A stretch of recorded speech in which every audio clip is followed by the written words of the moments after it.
Episode 187, Gracefully and Frankly on the brink of a long weekend. Is there any sweeter feeling than that? I'm Erin Davis. I'm Lisa Brandt. I'm with you on that, sister. That's for sure. Long weekends are just, even when you don't have to worry about going into an office or doing whatever, it's just got that sweet feeling. Yeah, that vibe. And you can kind of tell we're in the middle of summer, like right smack in the middle of it, when a little raccoon named, is it Jimothy, is making the headlines. Yeah.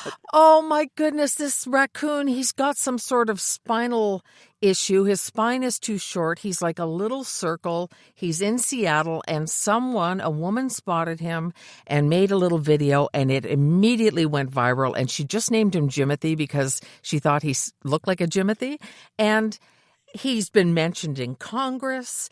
Seattle has had an art show based on art about Jimothy. Oh, wow. People are protecting him. People are worried that because he's just out in the open, I mean, he's a wild raccoon, that somebody might hurt him or something or take him. But people have been sworn to secrecy if they see him. And if you go on Google and put his name in Google, a little paw will come up on your screen. Click the paw and you'll see what happens. And he's just taken over the internet and everybody's hearts because it's amazing he survived. He must have had help from his little raccoon buddies because in the wild, when you're deformed like that, you don't normally make it. You're everybody's prey. Right. Okay, so we just Google Jimothy. Yes. And basically what you're telling me is he's been seen more often than Mitch McConnell.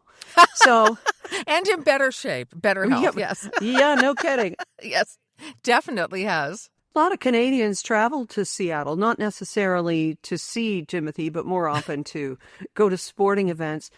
I don't know. Can that be at the heart of this statistic that you found recently, Lisa? Erin, you are digging through the pile of manure looking for the pony. That's me. It is you. Return trips from Canada into the U.S. are up by about 10% this past May, and they're up again in June.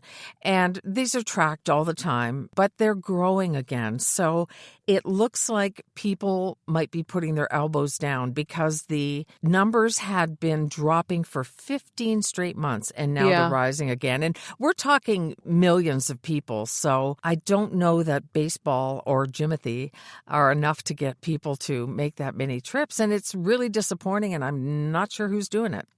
I don't know either. And you know what? Initially, I thought, okay, World Cup.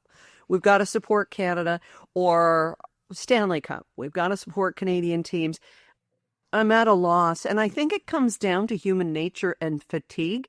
Yeah. Remember how we were all in and banging the pots and pans for healthcare workers and stuff in the beginning of COVID. And then there was this tidal turn among some, not all of us. Oh, I'm not wearing a mask, or, I'm not going to F Trudeau. Let's get together and be mad about a disease and blame the prime minister and all of this stuff. The tide turns, I think, in human nature, and people just kind of get weary of a cause, or I don't know. We're not made of stiff stuff anymore. I know for me, I have to really watch myself to not just get cynical about what's going on in the States, because it's like more of the same every single day. Mm-hmm. And every day there's something. And at a certain point, how high can your eyebrows go on your forehead anymore? It's just, okay, what is it today? But I do know a couple who went to the U.S. They did a driving trip in the U.S. And I said to him, because he's a pal, oh, you're bucking the trend going in the U.S. or something like that. And he says, yeah, we were concerned about how people would treat us, but they were all great.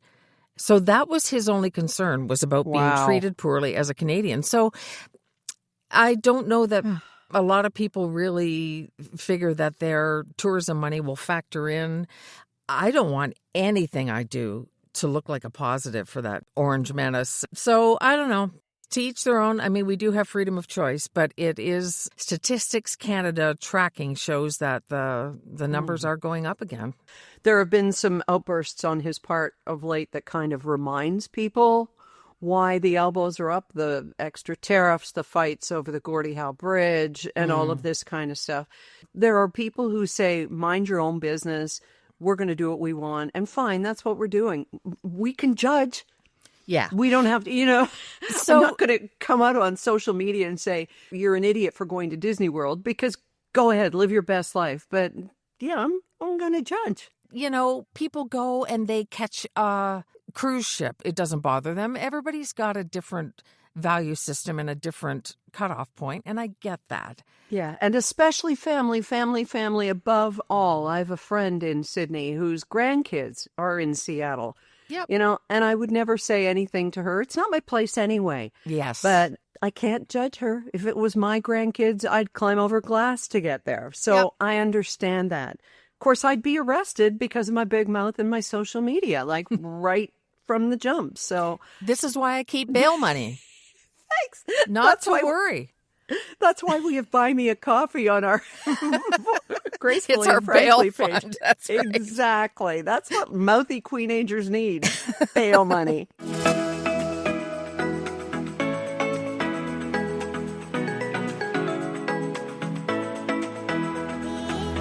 Oh, we're getting some great voicemails these days, and we are so grateful. You go to gracefullyandfrankly.com, not just to buy us a coffee. That's the little yellow icon on the left at the bottom, but on the right, it's a little microphone icon.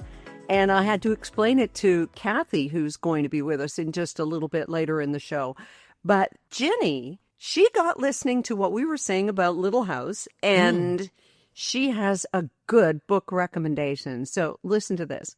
Hello, Erin and Lisa. I just started a book called Yesteryear about a modern day, quote, trad wife who is all about showing her followers her perfect farm and traditional life, and then somehow finds herself back in the 1800s actually having to live that life. Not an easy one. I heard Anne Hathaway bought the rights to it for a movie, so I thought if she wanted it, it must be a good book. And I'm really enjoying it. It kind of related to the Little House thing. I love your podcast. I've heard them all. I did identify with the bathroom subject too. Thanks, ladies. Bye. Oh, that does sound interesting. Yeah, for sure. I love the time traveler aspect, and especially if you've been thrown into a place that you maybe have a little bit of knowledge about, because that's what we were talking about. If you went back to the 1880s, what would you know how to do? And I think besides nothing, we came up with candles. So yay. Yeah, candles. That's all we can do. But the whole time travel thing is my preferred genre of reading. Maybe I should write one. But the trad wife, there's a woman who writes for the Toronto Star, Brianna Bell. Yes. And she used to be a trad wife, but I had no idea she's still with her husband. And that's what gets me. I thought that they split up and all that kind of stuff, but they actually adjusted within their marriage. For folks who don't know what a trad wife is, this is kind of a new term. It's short for traditional wife, a married woman who chooses to embrace traditional gender roles, focusing on homemaking, cooking, raising children, while her husband acts as the sole financial provider. And it's heavily popular on social media like TikTok and Instagram. And Rob's eyebrows went up for that one because he's going like, "Oh, you can get a wife that does that? Yeah, sure. You go ahead and be the financial provider, and we'll see how this all works out." I mean, isn't that a luxury in the 21st century, having one breadwinner? It definitely is. It's a bit of a throwback. One of the reasons feminism worked, because you're allowed to make that choice. You can make whatever choice that works for you. If you can make that happen, good for you, right? Yeah. My mother didn't work outside the home, so she would have been considered a so-called trad wife. That is until she got involved in my dad's business. I don't know. It's a viable choice for some people. The problem right now is on social media, all the young guys who are saying outwardly that there's something wrong with women who want to work. There's something wrong with women who want to do more than bear their babies and that kind of thing. But hey, if it works, it works. But Brianna Bell broke away from it and is still with the same husband. I think that's incredible. I'll have to start following her more actively than just on Threads, now that I know a little bit about her. You did something that was a trad wife sort of a celebration on the weekend. In fact, the tradition of a baby shower goes way back to ancient Greece and Egypt. What happened? You went to a baby shower on the weekend. How'd that feel? It was unusual. The last one I went to, that child is now 9. Okay. It's been a long, long time, but this is my niece, my nephew's wife, and it was an unusual gathering. Things are so different, where, and I don't want to suggest that somebody's rude or anything like that, but normally if someone comes to your house for the first time, you greet them at the door, you make sure they meet people and that kind of thing. And this was just sort of a slip in and get lost in the crowd. The mom-to-be, of course, was happy to see me, or pretended. Either way, it's good. And my sister-in-law was the one who made this amazing Jeopardy game. And I'm talking the big board and all the categories and front and back. And it was absolutely fantastic. And that was really the highlight of it. So we didn't do the traditional thing. She didn't open the gifts there. There were so many. And I think that's great. She did that with her husband. I don't know. It was kind of unusual. I'm glad I went because I absolutely adore Nicole, the mom-to-be. I wonder, isn't that part of the fun, though, is seeing someone's reaction when they open your present? Well, yeah, but there were just so much. I kind of understand why they did it that way. And then, again, it's not typical, right? So everything was a little bit atypical for this. So I wasn't sure what to expect. And there you have it. Does she know what to expect? Do they know, boy or girl? They know they're having a boy. Oh, boy. And I was off by 1 day, Erin, guessing how many days pregnant she was. I did the math, and I was off by 1 day, and I was the closest. And I was so proud of myself because I've never had kids. What'd you win? Nothing. Oh. You should win jelly babies or something. No, I didn't get it right on. And I think the prize was $1 million, but you had to get it right on. So there you go. Yeah. Okay. Exactly. We keep on working. All right. Have you heard of a second baby shower? What? It's called a sprinkle. If you have a second baby, believe it or not a shower, but a sprinkle. So it makes me think you want to get one of those little peony tents that they give to little boys to keep from, being sprayed while the diaper's being changed. But no, that's a thing. Have you ever seen it? No. It's a little pyramid, a little paper pyramid, and it goes on their willy. And when they're being changed, then you can't get sprayed. Yeah, it's a thing. And it's got a cute name, but I forget what it is.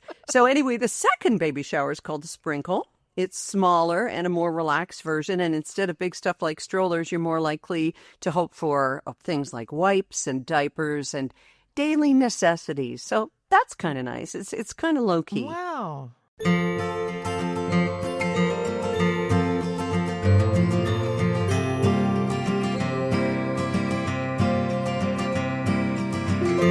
For some reason, the lines are so open both ways with you and us with Gracefully and Frankly. We've been getting the most amazing emails and voicemails, as we've already heard one of them. But Lisa, we got a message from Janice about the Envy pillow, and it was really kind of cool. So Janice writes, just ordered the Travel Envy copper and silk pillow for myself after listening to your podcast. I used the GF code. Yay! I hope the pillow is as good as you and Lisa make it sound. Have a great day. Well, we hope it is too, because we are absolutely in love with ours, and otherwise we wouldn't be going on and on about it like this. So I hope it brings you what you want it to, Janice. The comfort and the great sleep and all the great stuff it does for your skin too. Yeah, the quality of Yes. it. It's all guaranteed, too. And if you don't find it lives up to your expectations, you can return it, and they will clean it and pass it on to a women's shelter. That's a guarantee you can rest your head on. Envy Pillow. Use the code GF, 10% off. Find the link in our show notes. And thanks, Janice, for believing in us, because we mean it. You wrote a terrific blog this week about living in a bubble, and it really made me stop to think. It made a lot of people stop to think. And share a little bit about that. What exactly did you mean for anyone who didn't see it and can still go and see it at erindavis.com? Thank you. There are moments in our lives, and you've known it and I've known it, where everything in that moment, that brief slice of time, is perfect. And I remember one night sitting on a gentle summer evening on our balcony at our downtown Toronto condo and saying to Rob, we're in a bubble right now, because almost everyone we loved was living. Our career was good. We were happy. Everything was just the way you would want it to be. And truly, the most important thing to do is to recognize when you're in that bubble, because it's going to burst. Because the good things in our lives, as you know this as someone who practices Stoicism, the good things will pass, and so will the bad things, thank goodness. So that's what the bubble is all about. Yeah, it was a great reminder to really look around and notice it in the moment. And we do tend to think the good things are going to last more than we think the bad things are. Like, okay, this will pass, Sure. this is a phase, but this good thing is with us forever. And it's just unfortunately not. But that doesn't mean you have to think about it ending. Just savor it in the moment. I really enjoyed the way you wrote about it, and it really made me think. Oh, thank you. Thank you. Well, I just feel this way right now in our little cabin, and it's summer. And as we're recording this, Rob is outside, sitting down there, working on a deck and in his happy place, and the girls are curled up next to us. Life could be better. It can always be better. But oh boy, howdy, it can always be worse. And I think that that's the recognition is, okay, what do I have? And how good is this right now? Let's just sit in this. I don't know, it sounds so airy-fairy, but it's so important. I don't think it's airy-fairy. I think the overriding message I get is gratitude, just being grateful for what you have right now. And I don't think so many times if I get caught up in something and forget my stoicism and, because I'm extremely flawed, coming back to gratitude is always what centers me and reminds me of everything that's good in my life right now. And that's, in a way, what you're saying. And I think it's just really smart and really good for you, too, to look at it that way. Well, thank you. It also means that my antidepressants are balanced just right. I won't lie about that. But I'm also coming to enjoy forest walks and just taking it all in instead of being so much in my crazy busy mind. So whatever from that works for you, please take from it what you will. But just know that, as Carly Simon, who was diagnosed with Parkinson's this week, we heard, as Carly Simon sang in anticipation, these are the good old days. And they don't all have to have been 20 years ago. You can be making those memories now. Yes. And who knows what the next bubble will be, too. Hopefully there's another one just around the corner. Optimism, optimism. Well, that's the thing about bubbles. They never come alone, right? That's right. Like farts. Oh, sorry.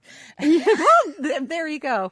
That's keeping it classy. Oh. There's our Lisa and Aaron. Yeah. There's our Gracefully and Frankly. That's right. You know what, though? We have such a wonderful call from a woman who was all over the news last week. And you may have heard about Maria Rosa, Canada's oldest citizen.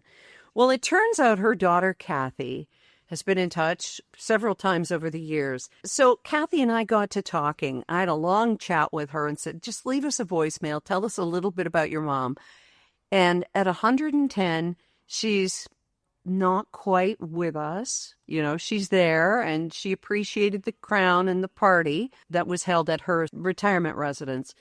But this woman, what she's been through, including COVID 3 times. So I asked Kathy 3 times, not just the COVID experience. She had COVID 3 times, Lisa. Wow. So I asked Kathy, I said, tell us a bit about your mom and what made her who she is. People mostly ask me, how does she get to the ripe old age of 110? Well, you needed to be born in 1915. Everything was organic back then. Nothing was processed. Vitamin D was readily available just from being outside, along with all the healthy fruits and vitamins from their gardens. She lived through the Spanish flu, World War I, the Great Depression, World War II, SARS, and COVID. Her resilience, faith, family, and friends, and mostly love, have given her the life that she has so far, and who knows how long into the future. Wow. Yeah. Kind of a simpler time, less progress in a way. Yep. And, drinking water wherever you found it instead of losing it to data centers and all of the things that are happening now. But her sister, May, died earlier this year. This is Maria's sister, May, was 103. So I said to Kathy, this bodes well for your genes, girl. No kidding. It does. Kathy's an only child. She has all the responsibility of visiting and caring for her mother. Only recently, like in the last 10 years, gave up home care, if you can imagine, for her mother. And of course, the financial drain is unbelievable. $7,000 a month. Who's got money like that, right? Yeah. Anyway, Kathy, our hats are off to you. And we just think you're amazing for doing such a great job of getting your mom to 110 and 111 in September. Holy Hannah.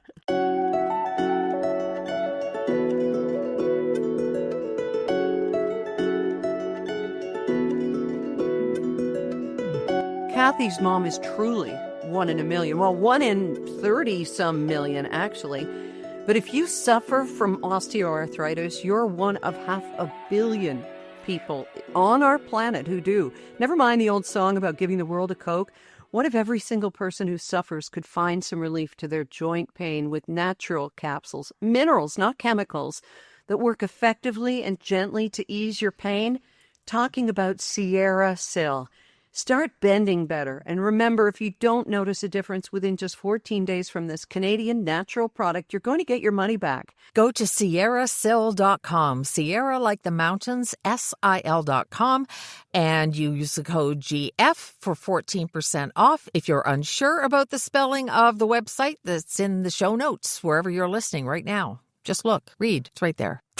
I love that. Speaking of reading, Lisa, we got an email this week. I mean, it's wonderful. People are getting in touch, like we say, both ways. Voicemail, that's at gracefullyandfrankly.com, or email.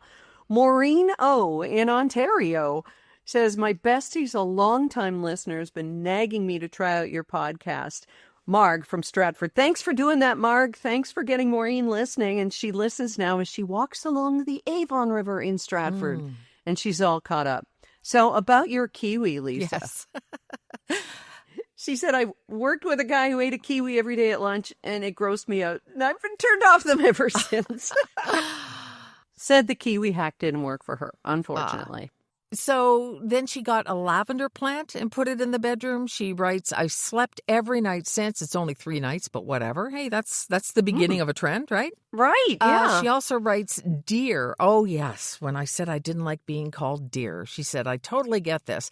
I want a don't call me dear hat. And we talked about that in episode 185. It was a blog post I'd written. Anyway, she says, you guys rock. I want to hear more about your friendship.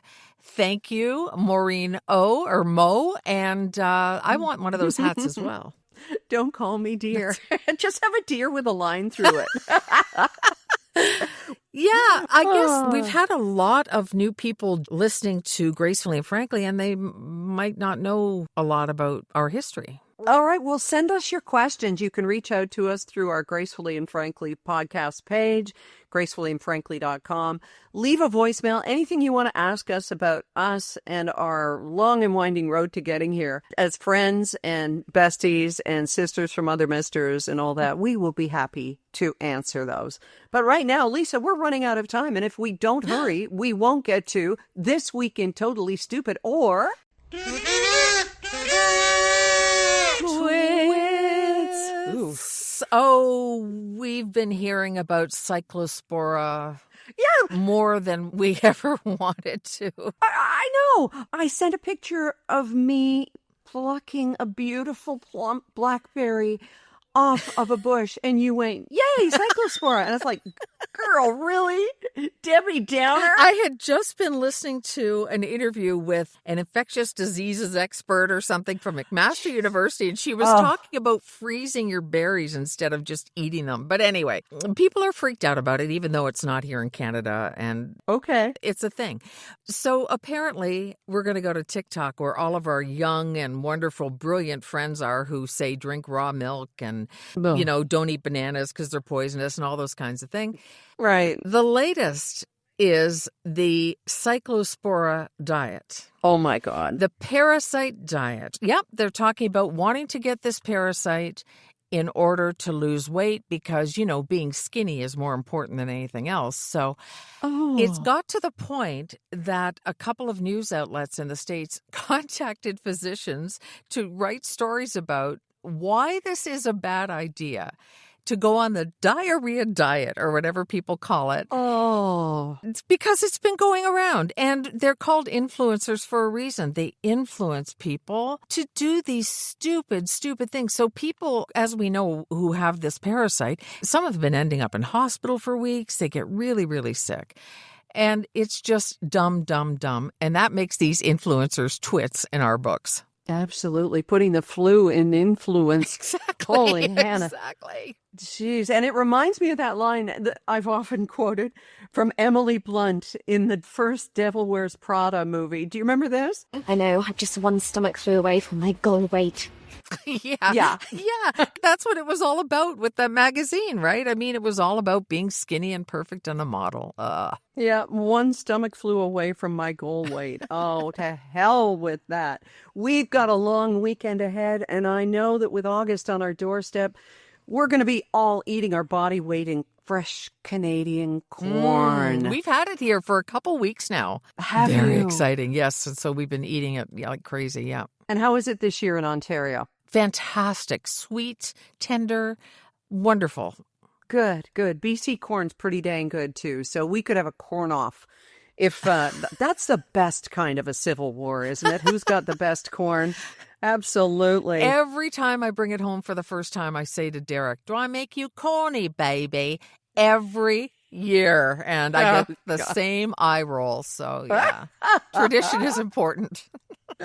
All right. Well, living our best lives heading into August. This month ahead, I'm going to put my bathing suit on and jump into the swimming hole at Magic Lake. I promise I'm going to do that. Wonderful. Yes. Or in the fishies. What are you going to do? We are in another vintage show. We're vendors at... you're vendors. You're not in a pageant. It's not like you and Derek in bathing suits walking along being judged as vintage. Okay, thanks. Bathing costumes. Thank you very much. Swimming costumes. Yes. But mine has a tear in the knee. Anyway, sorry, that's a Joan Rivers joke. I must give credit. It's called the Old Maid Sunday Market, and it's at Union, Ontario, which is just north of Port Stanley. If you know the area, Sunset Drive, it's just between Port Stanley and Shaw's Dairy. And so we're going to be there Sunday from 10 till 4, along with tons of other vendors. It's a really nice atmosphere and a fun show. Shaw's Dairy is the one that has that very funky retro mid-century modern ice cream sign, right? I believe that's the one you're talking about. Yep. I could be wrong. I need to visit. Legendary, yeah. All right. So folks get to see you Sunday at the Vintage Market. That's great. And I'll just be hunkering down and staying in my bubble, baby. You betcha. Keep that bubble going. All right.